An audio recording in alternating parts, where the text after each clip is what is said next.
What is DDT? DDT, a common name for dichlorodiphenyltrichloroethane, was a very common insecticide used in the farming industry throughout the mid-20th century, first started by the Germans in World War II. Despite the fact that it was extremely effective at protecting crops from insects and other imperfections, it was actually banned due to concern over carcinogenicity, bioaccumulation, and other health effects. DDT is synthesized in the reaction between trichloroethanol and chlorobenzene in the presence of sulfuric acid. A 2-to-1 ratio of chlorobenzene and trichloroethanol is needed to create DDT. For example, if 2 moles of chlorobenzene and 1 mole of trichloroethanol are heated in the presence of sulfuric acid, 1 mole of DDT would be created. 1 hydrogen from each chlorobenzene is taken and bonds with the oxygen present in trichloroethanol, subsequently causing the loss of a water molecule and the creation of DDT. It can also break down and degrade into DDE with the elimination of a hydrogen chloride and into DDD by the process of reductive dechlorination. Some of the negative effects engendered by DDT include vomiting, tremors, and shaking that humans can experience when exposed to in high doses. Because of the acyclic nature of these molecules, along with being lipophilic and chemically stable, DDT is non-biodegradable and can thus stay in the environment for long periods of time. The lipophilic nature of DDT and the characteristics of its nonpolar structure make it extremely persistent in the environment, causing living creatures to be susceptible to biomagnification.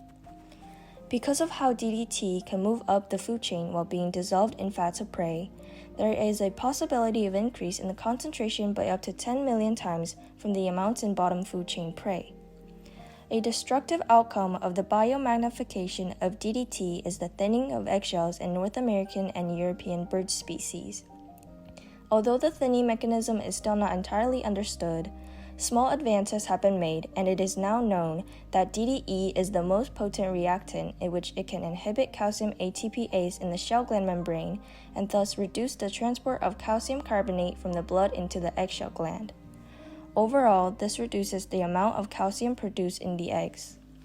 These thin eggs will ultimately be just weak enough that when mother birds sit on them to incubate them, the weight of their bodies will cause the eggs to crack, killing the babies.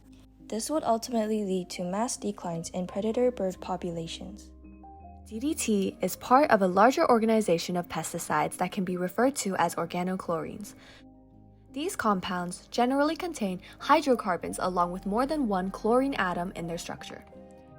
Many of these chemicals, while being used as pesticides, can act as endocrine disruptors by suppressing male and female reproductive systems.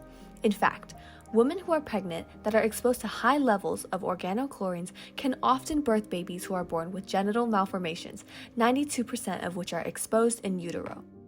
The publishing of Silent Spring by Rachel Carson, along with the public outcry, would lead to development of the Environmental Defense Fund in the United States. Following congressional hearings, which took place in 1971 and 1972, DDT and its use as a pesticide would finally be outlawed. The story of DDT is one that shows the success that can take place when legislation and environmental understanding are utilized correctly, generating a better environment for which us humans and animals can live in and call home.